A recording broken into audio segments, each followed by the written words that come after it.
Hey y'all, come on in. It's Thursday evening, time to get some food going here. What you're looking at there is you know it's chicken. Y'all know it's chicken. I hope y'all having a God blessed Thursday evening. Y'all know I have chicken on board 24/7. That's one of my favorite things if I'm gonna eat. And the kids, all my family love chicken. So this was one of my good purchases that I made at Sam's Club. They had these bags of these are honey barbecue ribs, honey barbecue chicken wings, and they have them like $10 for a big old 4-pound bag. So I forgot I still had a bag, so I thought let me go ahead and use them because I hate when stuff gets a freezer burn. I don't like it when it gets freezer burn. So we're gonna do some honey barbecue. He's outside. Honey barbecue chicken wings. I'm gonna put them in the oven, and I'm gonna zhuzh them up a little bit. And the way I'm zhuzhing them is I put some barbecue sauce on them. So Sweet Baby Ray's barbecue sauce on them, just to give it a little bit of extra sauce, a little bit of taste. Yeah, kids are just getting home from school, so she's popping in to hang out for a little while. So we're gonna have honey barbecue wings. What's that? That's taffy. And only eat 1 or 2 of those now because you got to eat dinner. Kids love candy, and so do I. So anywho, we're going to go ahead, and what I'm going to do is I'm going to spread this, I'm not putting a lot as you can see, but I'm just going to spread some of this barbecue sauce out, and then they're going to go, because of course they're fully cooked. I'm going to put them in the oven for about 15 minutes because they're frozen, and let them thaw, and let that barbecue sauce. Yeah, hang on just a second. Miss Piccolini, she loves pickles, y'all. So we're just gonna spread this barbecue sauce on them. We're just gonna flip them over so we can get the sauce on both sides. Now they already have some type of a honey barbecue sauce on, but I'm putting this Sweet Baby Ray's. You know, it has a little tart. It's a little bit stronger flavor. So we're just gonna turn them over here. And I'm going to do some stir-fried veggies to go with it, and some fries. Because that's what wings and fries, and then the veggies. We always try to get our veggies in when we can. So for our vegetarian eaters, we can put just a little bit more barbecue sauce. I'm just going to spread it out on them. And then I'm going to get something hot. I'll get some kind of a little bit of hot, put a little bit of heat on these. Not a lot because Kenzie is eating. And we don't want them too hot for her little mouth. Even though these little kids are like, Norique loves hot food, so might be okay with her. I am groping now for, I was going to put that Apollini, but I'm going to go ahead and hit it with a little bit of this chili lime. That's got a little bit of a kick to it, and we'll just sprinkle just a little bit on there, just enough to give it a little bit of a kick is all we want to do. We don't want to overdo it. Okay, and then when I get done with this, I'm going to go ahead and put some olive oil in my skillet. I'm going to do my stir-fried veggies. It's a mix of sugar snap peas, carrots, broccoli, water chestnuts, those little baby corn cobs, and mushrooms, and red peppers.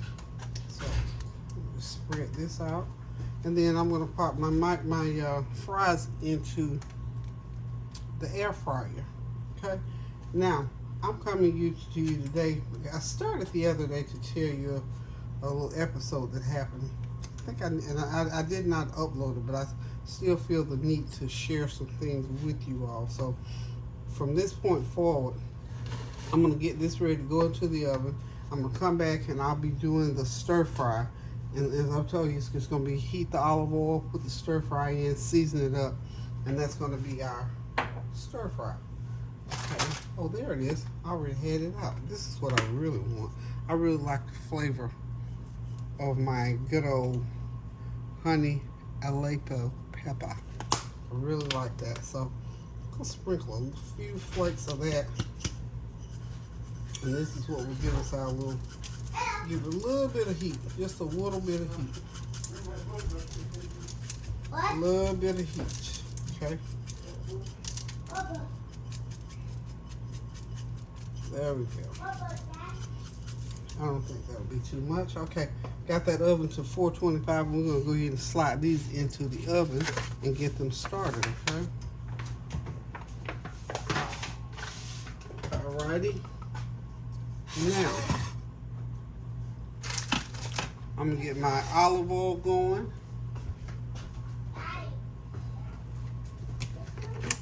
About 1/4 cup of olive oil. We'll get it really, really good and hot, and then I'll start adding in my veggies, okay? And my seasoning. And then, like I said, the fries, these are seasoned fries that I'm gonna be using. I'll just simply pop them into the air fryer. And as I'm cooking this, I'm going to just cook and not say anything else about the cooking, because I want to get to this, I'm calling it a PSA and a little bit of a story, something that happened. And it has to do with senior citizens and scamming. As you know, some of us get upward of 15 phone calls per day about much of nothing, about Social Security, timeshare, house renovations, medication, Medicaid, all this kind of stuff. So,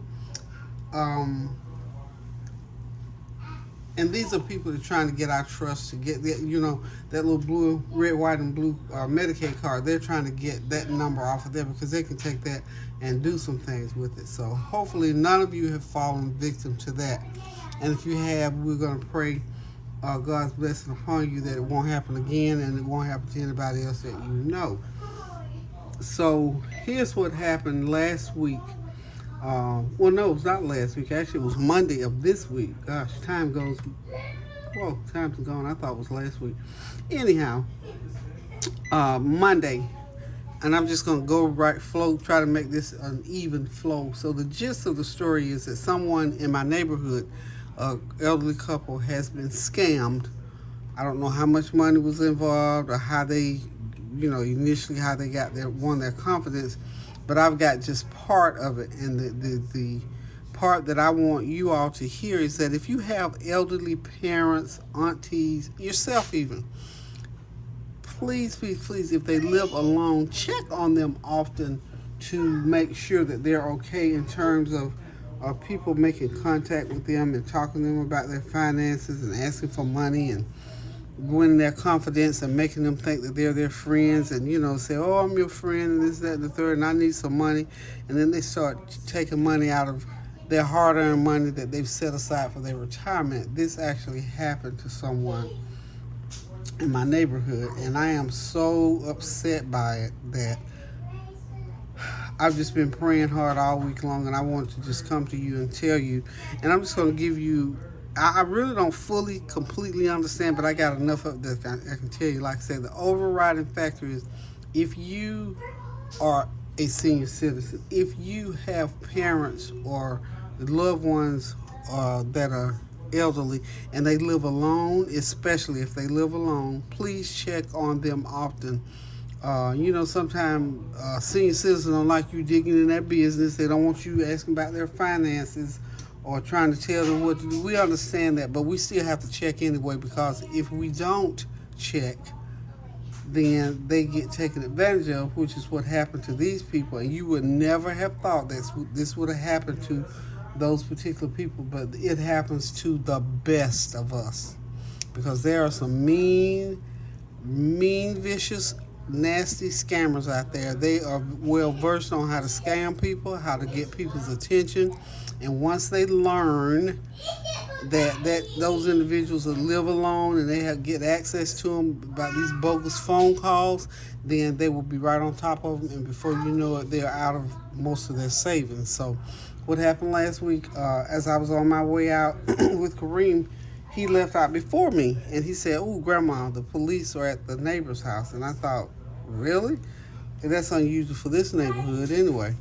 So anyway, you know, anything can happen. So I come out the door, I see the police cars, And so I walked up to where the house was, and I didn't see any movement, didn't see the police, didn't see the people that live there. So I waited a few minutes, and eventually the police come out, and I asked them, what in the world? And so their reply was that they had gotten a phone call from someone who claimed to be these people's grandson for the police to go there. So the police went there.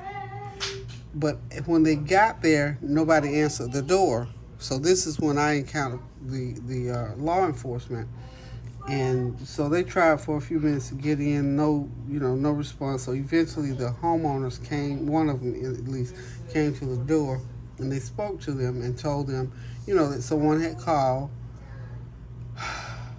to say that they needed assistance because nobody could get them to the door. Now, this is how elaborate and to what great lengths these scammers will go to. Now, you imagine you're a scammer and you actually send the police to the person's house that you're scamming. That defies all logic.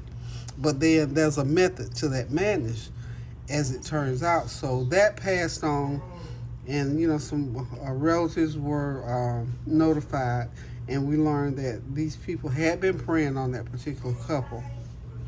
So that passed. And then about maybe I say an hour later, I left home, and then I had to come back home for something. I don't know. I can't remember what I came back. But when I came back home, I noticed that there was an air conditioning repair truck in front of this same people's home. So, sort of being leery from that morning, I stopped and asked, because this is a very elderly couple. So I stopped and asked the question, did someone from here call you? Yes, ma'am, we came for a service call. So my neighbor across the street, who had been involved earlier that morning, proceeded to call the police a second time.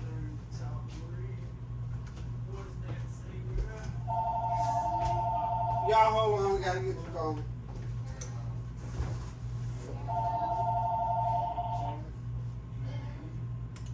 Hello?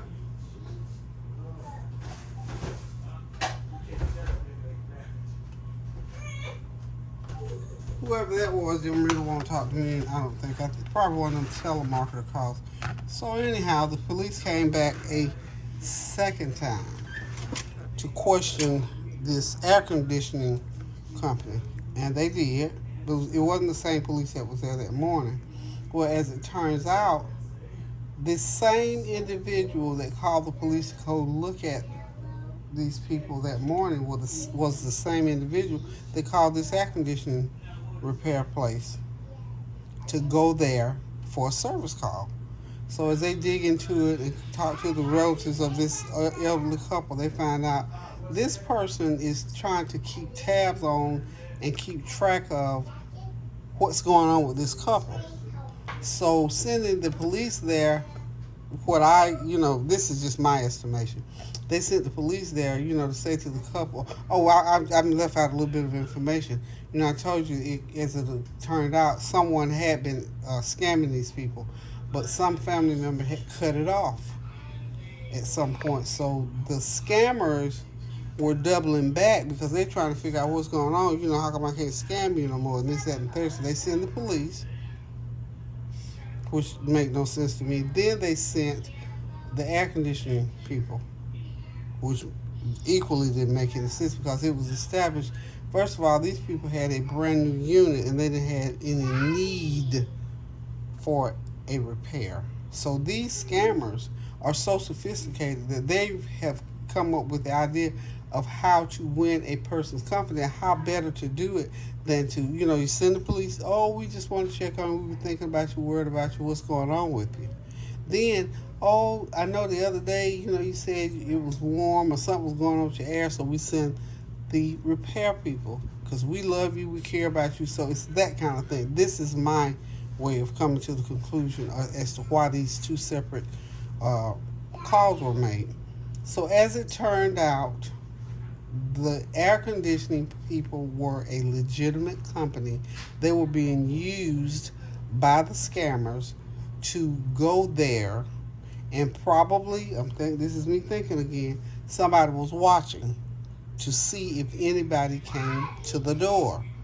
So they're trying to get a line on why can't we get up with these people? Because the other thing I left out, these people's phone numbers have been changed.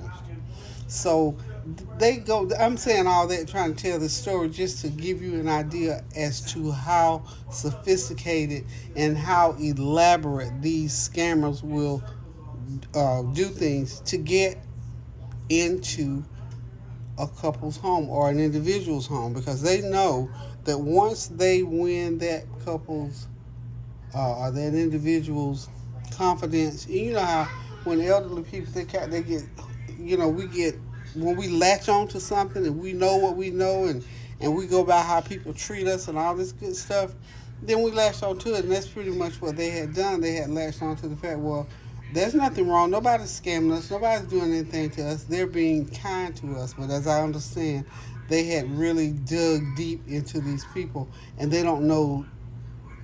They weren't realizing that they're taking from you, and they're never going to give you back what they've taken from you. But they've convinced you that they would.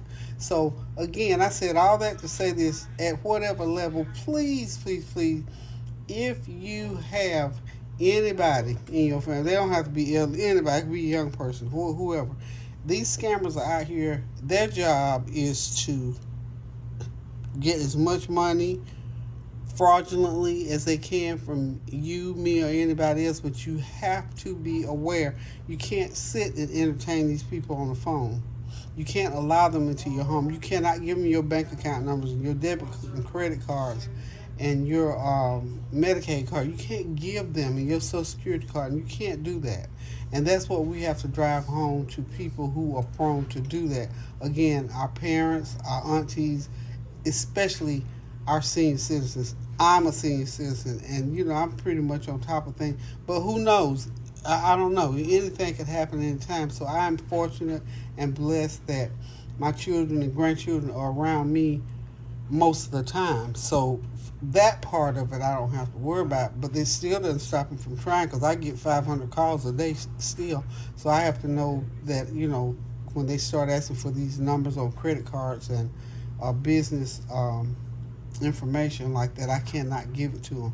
And if I was prone to do that my children are around me enough to check in with me. Check in with your parent. And I've talked to a couple of people who have gotten into those situations, and it didn't go that far. But this one was very elaborate, because this had been going on for months. For months. And I dare say that had Kareem not alerted me to come to the door that morning to get out there and to ask questions, my neighbor to ask questions, that scam would have gone even further. Because in my mind, I'm thinking that if they went that far to send the police, that they actually literally talked to the police. This is how bold they are. They literally talked to the police and told them, "Oh yeah, I am a relative, and I live here, and blah blah blah, and all this kind of stuff." So I don't know. That's kind of scary. They are that brave and brazen and bold to actually talk to the police, and then you think you have sent the police to these folk house, and you call them while they're there, and you engage in a conversation. Now, how crazy is that? So that just lets you know they will go to any lengths that they can to get what they want when they want it. Because even with the telemarketer, sometimes if you hold a conversation with them, sometimes I'll just do it because I don't have nothing else to do that day. And if you get them going and let them think that you're going to do what they're asking, and then when they figure out you're not, they'll curse you out. I'm sure that's happened to some of us. So I'm going to start this little thing where try to get this, not this little thing, but I'm going to start this thing to try to get out some information to people. And we hear this and we see this, but we don't pay enough attention to it, because that should never have happened to my neighbors. It really shouldn't have. So we're going to continue to pray without ceasing, as we always do. And we're going to pray for those individuals that they will recover, they will, recoup whatever it is that they've been scammed out of, and it won't happen to them again, because they shouldn't have to be worried about that kind of stuff at this point in life, because the Word of God says that our latter years should be our better years. And sometimes people, we have got to not be too quick to jump at that's too good to be true stuff, because if it's too good to be true, usually it's not. So we just have to be mindful. And again, for those of us who have family members and friends who need that extra bit of cushion in between, check on them. That's why I always say check on somebody.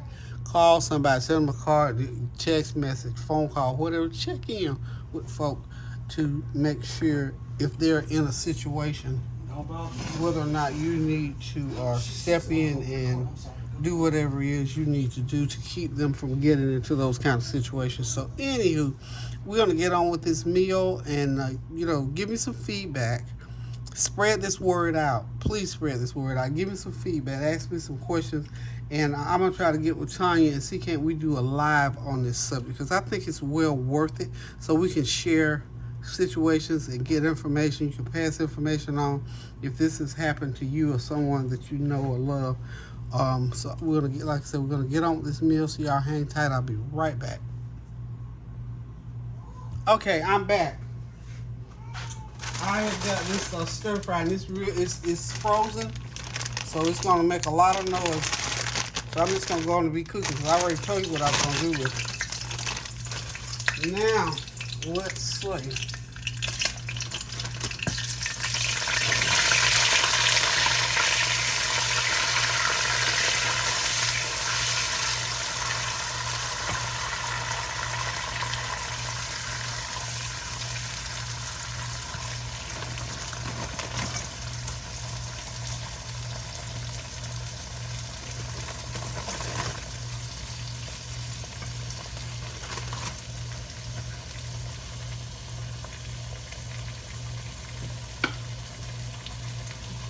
Some of my everything but the kitchen sink seasoning.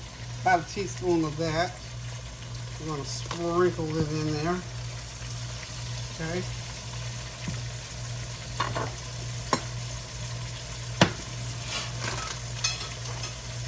And we're going to put in some extra onion powder.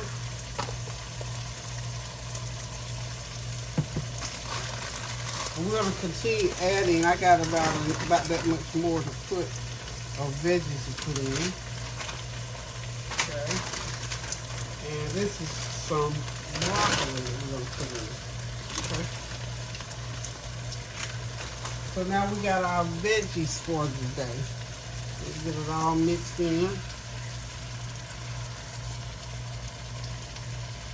All mixed in. It's going to have a little bit of a, this is a water veggie, water veggie. So we're going to go ahead and put in about a tablespoon of my garlic mixture. Okay.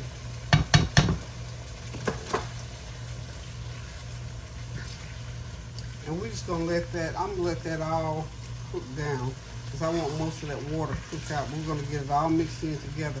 And this is what we're going to serve with the chicken and with those fries. So pretty much the veggie dish is done. I mean, that was real super simple, wasn't it?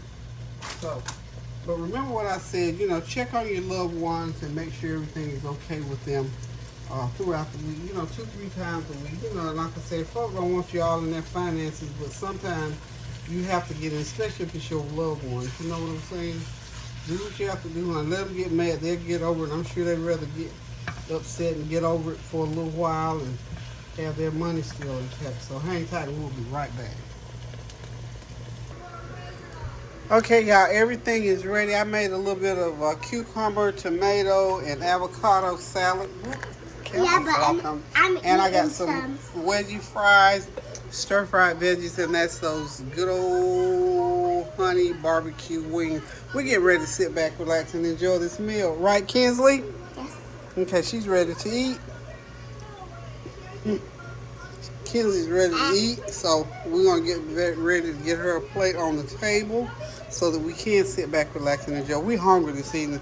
Small, light meal, but a good meal, and we're ready to go ahead and dig in. And remember, check on your elders, your friends, your loved ones, whomever, your parents, your aunties, whoever. Check on them about this scam thing, and we're going to dig more into that later. Love you. Pray without ceasing. Now, toodles. Pray without season. Okay. Love you.